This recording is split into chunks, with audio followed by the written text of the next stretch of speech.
the exact same framework and strategy that I'm teaching my students, that I've been doing this for about 7.5 years, on how to save money getting into Airbnb.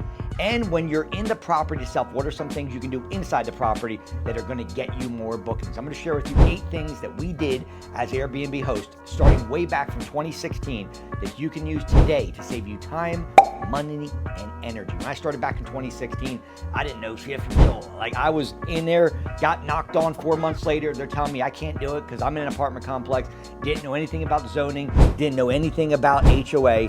And today, I'm the #1 Airbnb coach in America. And I will tell you something, I've been teaching this for a very long time, and there are some things that you can go cheap on, and there are certain things that you don't want to go cheap on. So the 8 things I'm going to share with you, I feel are going to be very good for getting into the business, but also maybe if you're a seasoned, superhost, you could certainly take all these techniques and apply it to your next property, or even the property that you're in.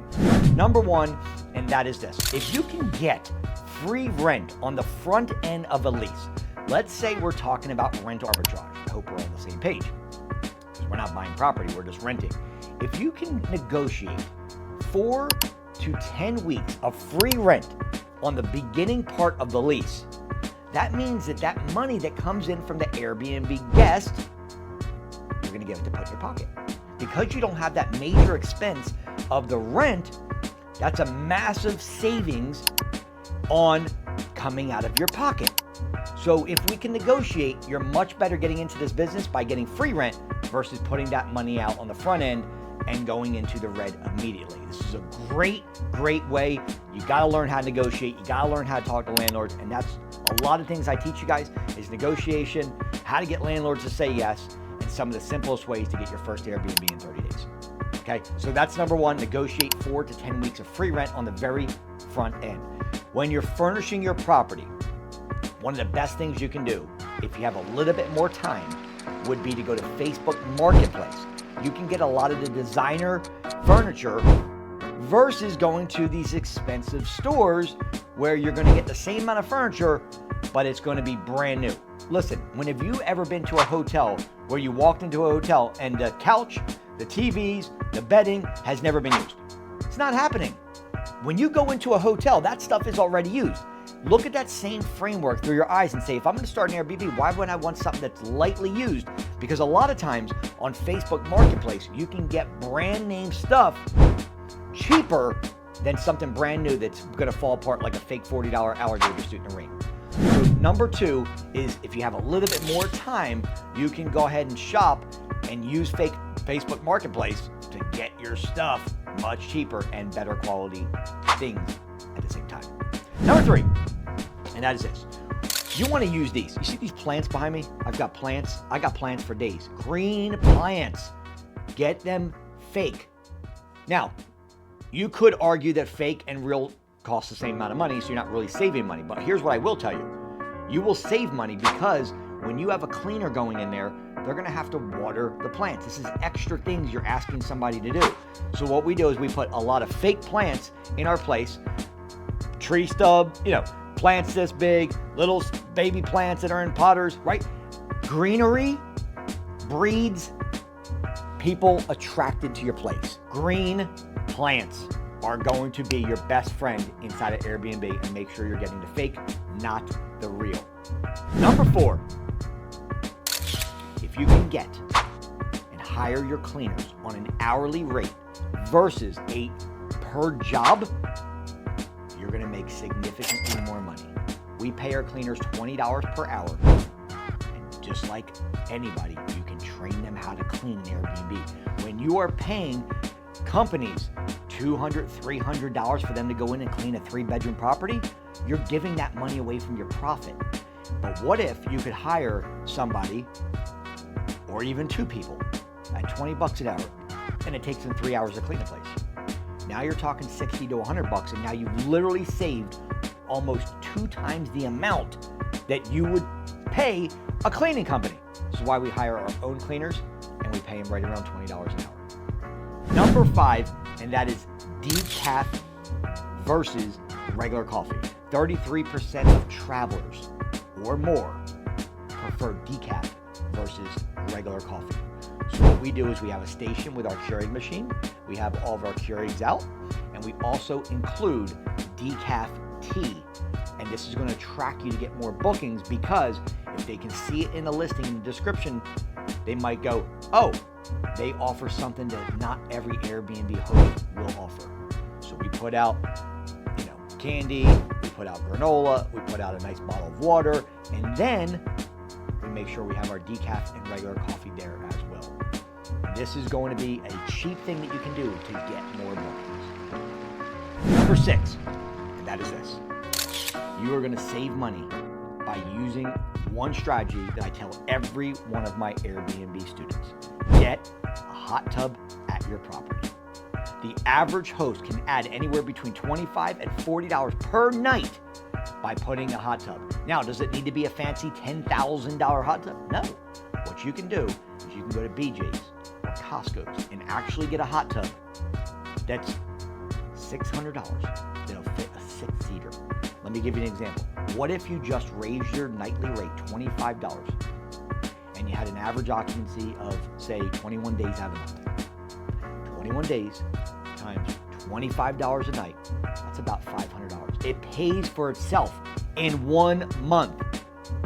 This is why I'm teaching my students. I'm telling you guys, if you do it, you're going to be able to increase your bookings because people are searching for that, and increase your revenue because you're adding more per night with having the hot tub in there. And the best part, it only requires a 110 current, the same thing you plug in a hairdryer in.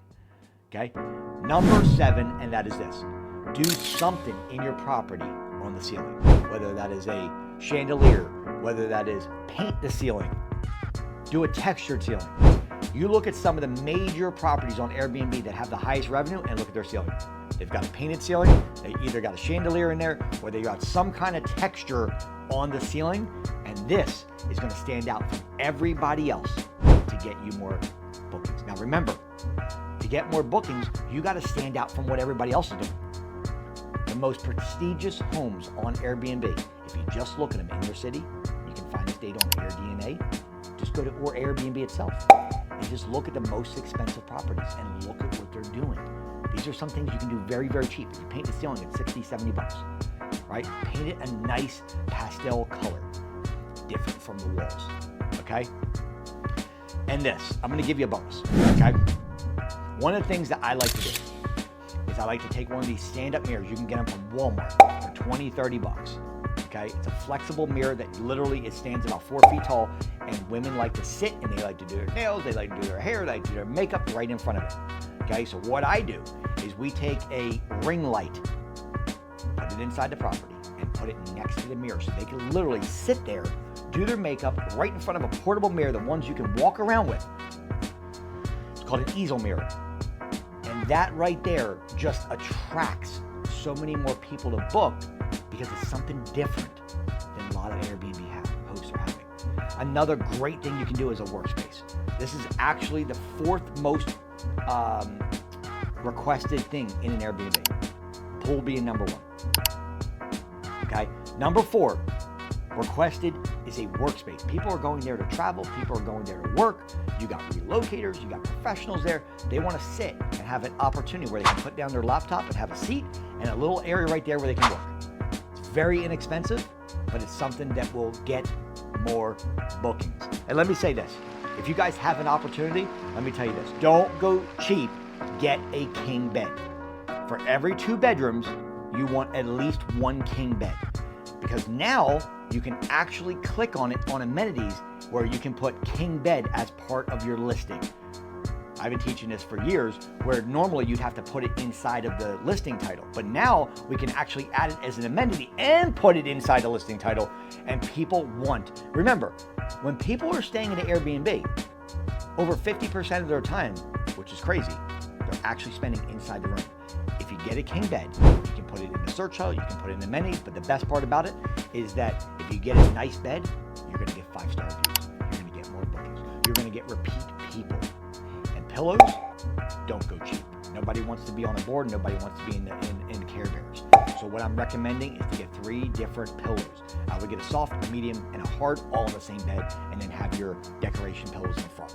Because somebody might want something a little bit harder, somebody might want a soft pillow.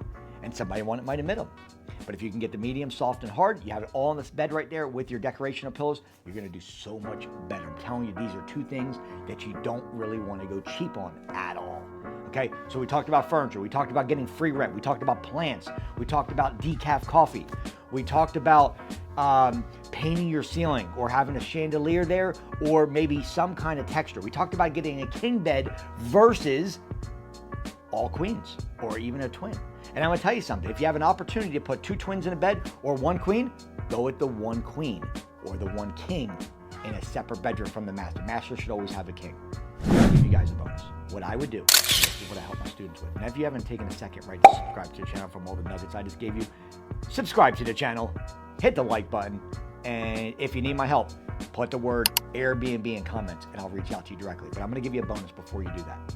And that is this. What if you didn't have to worry about your first month of rent? What if you didn't have to worry about getting on the phone pitching landlords?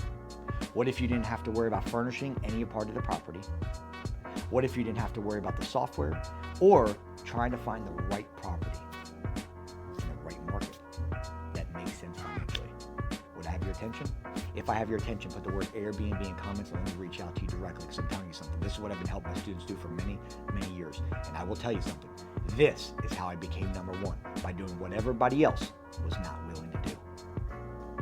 Furnished properties, negotiating 8 weeks of free rent on the front end for you, and you get into the property, very little work, if any. You can be in any city, in any state. You do not have to be right there in your backyard. One of the biggest things that misconceptions that people make is they feel like they need to start right there because they live in that city and they need to start there. You can run this entire business from your cell phone. And that is how I help my students. I've got students that are in Las Vegas that have properties in Georgia. Okay, doesn't matter. I'm going to show you how to automate the business and run it right from your cell phone. These are the 8 ways that you can go cheaper and get into this business without large expenses, and how you can cut it down by doing simple things like these that are going to get you way more bookings. If you need my help, put the word Airbnb in comments and I'll reach out to you directly. My name is Mike. See you on the inside.